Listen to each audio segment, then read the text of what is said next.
have the entire left saying that mere voter ID is racist and discriminatory. And then you have some people on the right going, well, we just don't want to waste time on this fight. That doesn't change the executive order. It doesn't change the fact that he has done something no one else has. On the Marxist Right, they say that President Trump betrayed you. President Trump has screwed up on quite a bit. He has not betrayed you. He's been doing the best that he can on domestic policy through, especially when he has opposition from the entire left. I'm sorry, Israel. And all of the Republicans who refuse to take action. You know, the entrenched leftist bureaucracy, the leftist activist judges, and then the feckless Republicans with no spine. Let's compare what he has done through executive order, which he gets no credit for, versus the opposition. I want to go through this. These are just the latest examples, but there's been a lot, and this has been overlooked quite a bit. This is when I say he's done more than any president in our lifetime, I mean he has attempted to, and he's used all of the avenues available to him. He's tried to get bills passed. Well, that's pretty tough to do. And when he can't, he's used executive orders. And I know that those can be undone. It's better than doing nothing. Let's go through the first one. The enhanced visa screening executive order. This actually mandated stricter visa screenings, period, across the board. And I should say, some of the questions have been noted to be impossible to answer. Tell me! Tell me! Tell me! Tell me!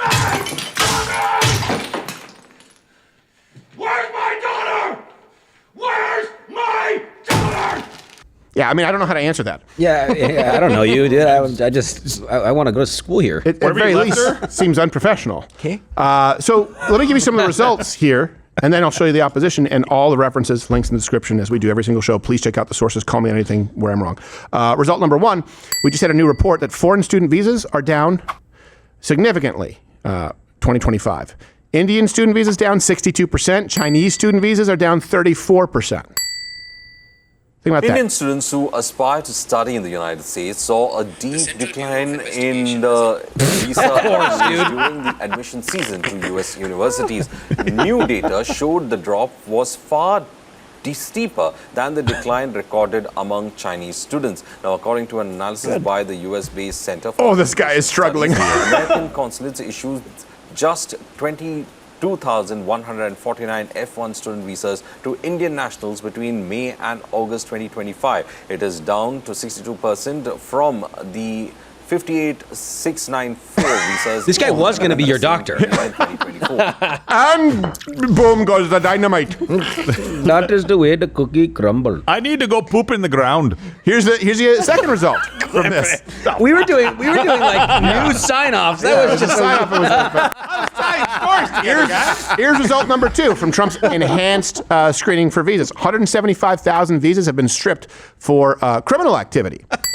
Just to be clear, like the ones that you see right there, they're listed above. So criminal activity with the enhanced visa screenings, they've also been, so 175,000 new ones. So down 60-something% Indian visas, down 30-something% Chinese student visas, and an additional 175,000 visas stripped due to criminal activity, like wearing white after Labor Day.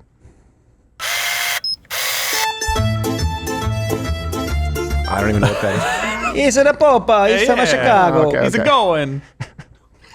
Now, here's an executive order. Now, why executive order? Well, because there's resistance from, of course, the left. Activist judges have been preventing more of these, revocations that you've seen. Example, there was one protecting foreigners, their visas from being revoked over anti-American views. They're saying you can't do that. You can't do it because you can't have a litmus test. So they find workarounds. These are leftist activist judges. And then you also see opposition from the right. There's really just no appetite to pass any meaningful immigration reform. So people blame Donald Trump, who's a bull in a china shop, doing everything he can on immigration, visas, deportations, when really we should look at a good portion of the Republican Party who aren't doing a whole lot. Let's go to number two executive order. This is a big one, birthright citizenship. And I want you to keep in mind that there really hasn't been one president who's contested birthright citizenship since its ratification in 1866.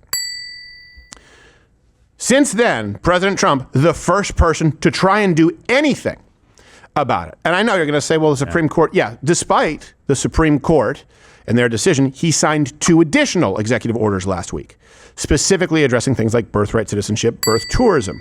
He ordered agencies not to issue any documents recognizing U.S. citizenship to children of, including foreign government staff, alien enemies or terrorists, people who got immigration status through fraud, people who came to the United States to give birth on the U.S., basically to give birth on U.S. soil. So these are workarounds because of the Supreme Court, and he signed 2 more executive orders. The results that we see right now, lawsuits, activist judges incoming, but again, this is the only guy who even wants that fight. He's the only guy who wants the fight, and he got a Supreme Court ruling. So really, if you want to say opposition, ACB, huge mistake.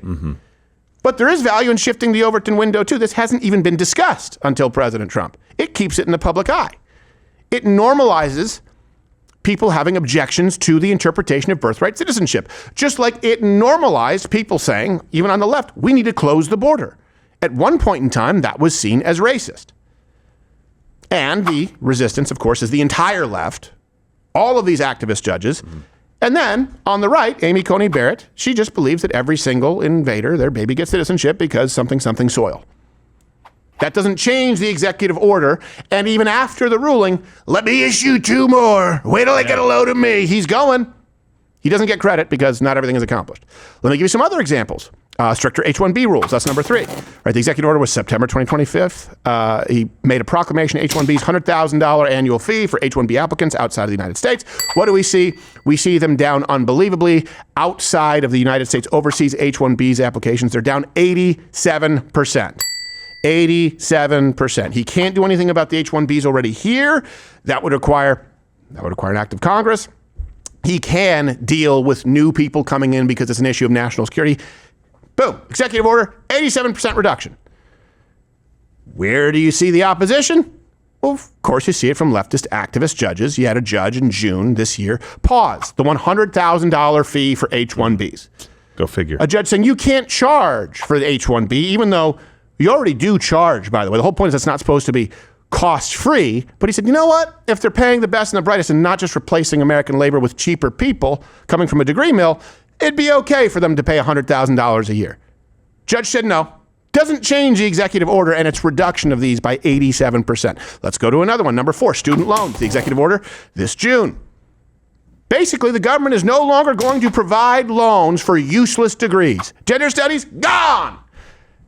Afro-American masters, pay for it yourself. Toilet historian. Bye. Oh, now it's okay to blend stories. And that's a huge one, by the way. That cuts the head off the beast because say goodbye to a lot of the professors who they're not going to be brought on to be tenured in the future because you better be able to prove that the degrees have return on their investment. That's what this policy is tied to.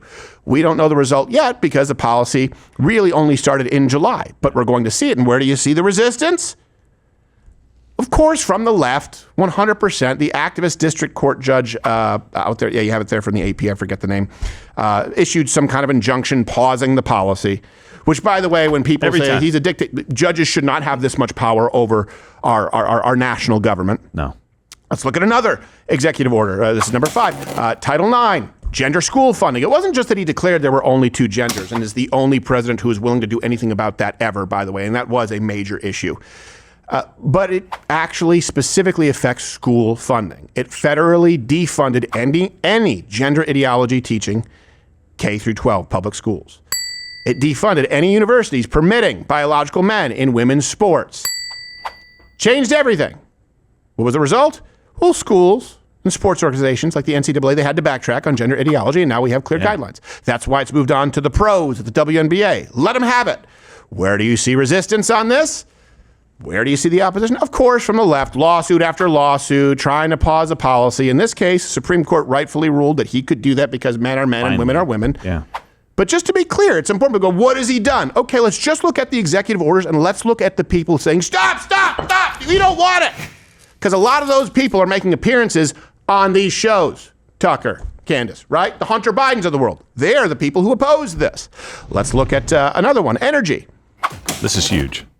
Day 1, Trump executive order on energy. Cut regulations to specifically allow American energy to flourish and allow more energy exploration, right? Very different from pausing all federal leases that we saw with Joe Biden. And canceling Keystone XL day one. Canceling Keystone XL and then pausing a lot of leases on federal land. The result?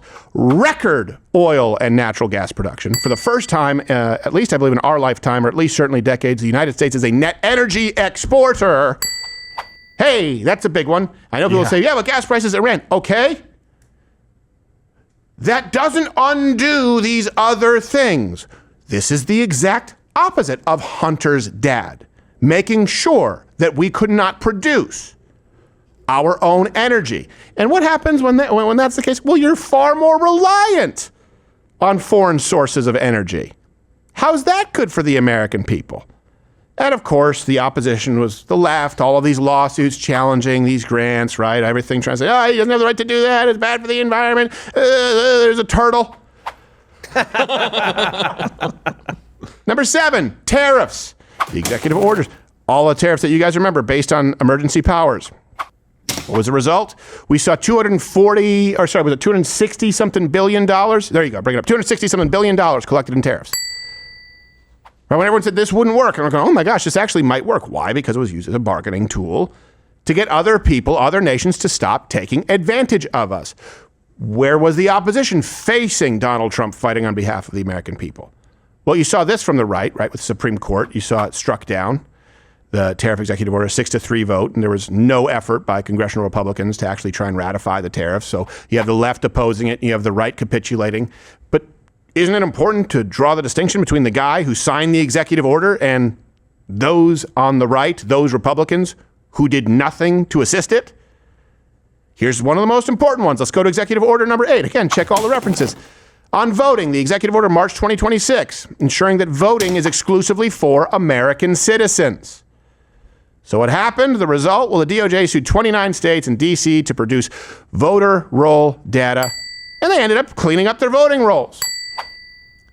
Okay, but where did you see the resistance? This is about what President Trump can do. There's not much that can be done through executive order, but you know that he's told them to pass the SAVE Act. Well, people on the right don't want to pass the SAVE Act, and of course, no one on the left. So yes, Thune sucks, but I also don't want to simply focus on the Republicans because you have the entire left saying that mere voter ID is racist and discriminatory, and then you have some people on the right going, well, we just don't want to, we just don't want to waste time on this fight. Evil, the left, they want to steal elections from you, just as they did in 2020, with the media, big tech collusion, Hunter Biden Israel, and then people on the right who have no spine. That doesn't change the executive order. The executive orders on visa overstays, on more stringent screening for visas, on H-1B visas, on tariffs, on our energy production, on voter ID, on the federal government no longer providing loans to useless degrees so indoctrination factories can continue to thrive and inflate their exorbitant prices. It doesn't change the fact that he has done something no one else has. That's the big thing that, I think Donald Trump is very often a prick. And I get really tired of him doing, what he's talking about, the reflecting pool and stuff. Just let it go and move on. I get it. But on the issues that we said were the most important issues in the last election, immigration, the border, big tech collusion, censorship, free speech, election integrity, he's the only president. This is the only administration that's even tried to do anything at all. And people act like he's the most dissatisfactory president ever.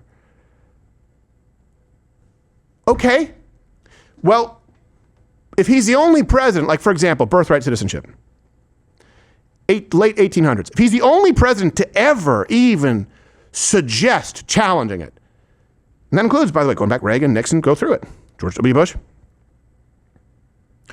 what alternative do you think you end up with? Most likely scenario, you end up with a Kamala Harris or a Gavin Newsom, or you end up with any of the other Republicans who've done nothing ever.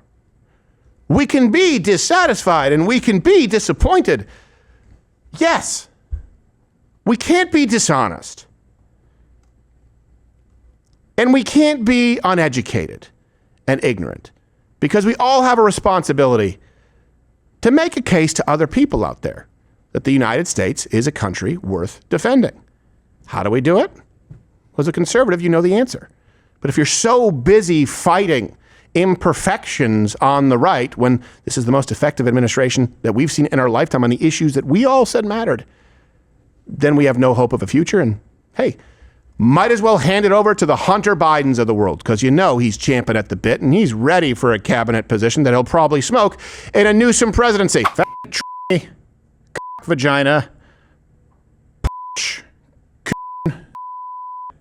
is exactly what I would say if I wasn't here on YouTube. So go and subscribe on Rumble. Same channel where free speech is actually alive and well. Or you can stay here and